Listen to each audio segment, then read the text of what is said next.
The Zambezi River surged with life, its waters teeming with secrets.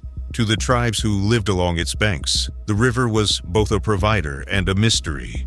They whispered tales of Nyami Nyami, the river god, a being of immense power and wisdom.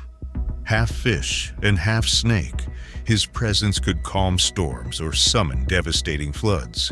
It was said that his heart beat in rhythm with the river's flow, his moods mirroring its changing tides. On one fateful evening, as the sun set in blazing hues over the horizon, Nyami Nyami surfaced near a bend in the river. His scaled body shimmered with iridescent light, his emerald eyes scanning the world above. A song reached his ears, a melody so hauntingly beautiful, it pierced his immortal soul. The voice belonged to Tandi, a maiden of the Musoke tribe.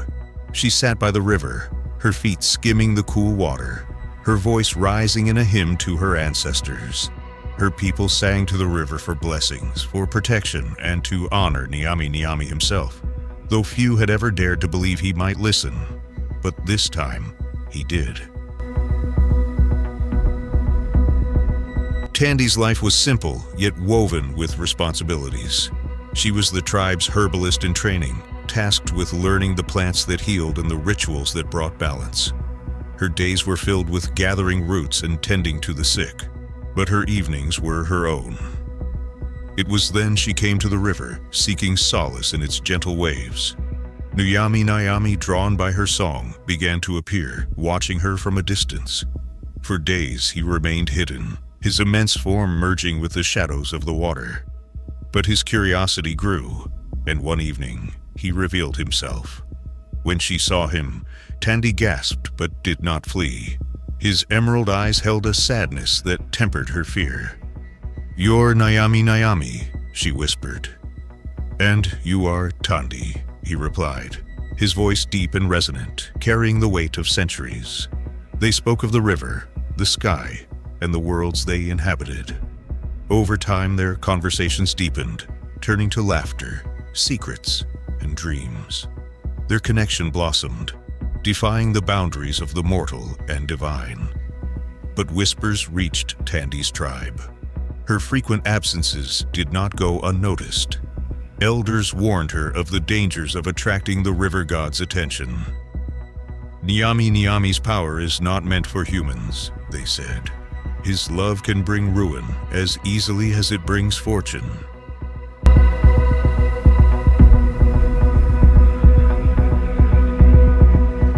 Despite the warnings, Tandi could not stay away.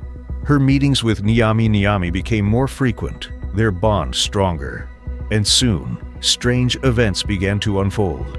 The river overflowed, yet instead of destruction, it brought an abundance of fish. Crops flourished, and the tribe experienced an unprecedented season of prosperity. But prosperity bred suspicion. The elders, wary of Nyami Nyami's unpredictable nature, saw these blessings as a prelude to disaster. "The river god does not give without taking," they warned. "If he loves her, he will never let her go." Their fears were realized when Tandi was seen standing at the riverbank, her hand reaching toward the water, as if beckoning something unseen. The tribe's hunters confronted her, demanding to know the truth. "I love him," she confessed. Her voice was steady, though her heart trembled. "He is not the monster you believe him to be." The elders were outraged. They forbade her from returning to the river and placed her under constant watch. But Tandi's love was as relentless as the Zambezi's current, and Nyami Nyami's anger began to stir. The blessings ceased, and ominous storms brewed over the river, their thunder a warning.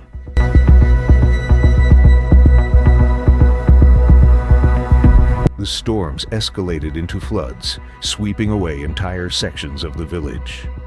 The Musoke tribe, once united, was now divided. Some believed Tandi's love had angered the gods. Others claimed it was a test, a challenge to prove their faith in Nyami Nyami's benevolence. Caught in the center of the storm, Tandi pleaded with the elders. "Let me go to him," she begged. "He will listen to me, He does not wish for harm, but they refused. If you leave, you endanger us all. His obsession with you has already brought us to ruin.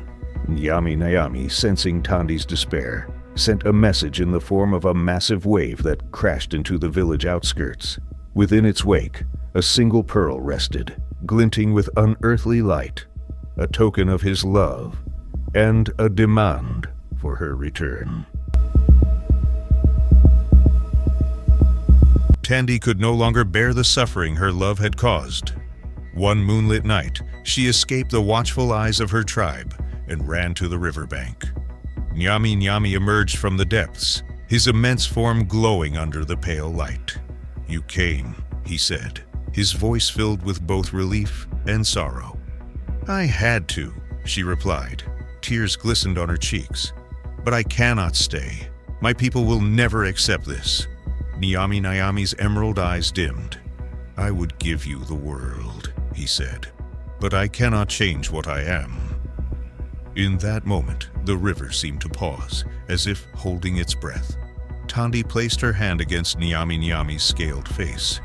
"You have already given me more than I could have dreamed, but for the sake of my people, we must part." Nyami Nyami let out a mournful cry that echoed across the land. The river surged, and a powerful current swept Tandi away. But instead of drowning, she found herself gently deposited on the shore, unharmed. The storm ceased, and the river returned to its calm state. Nyami Nyami vanished into its depths, leaving behind only his legend.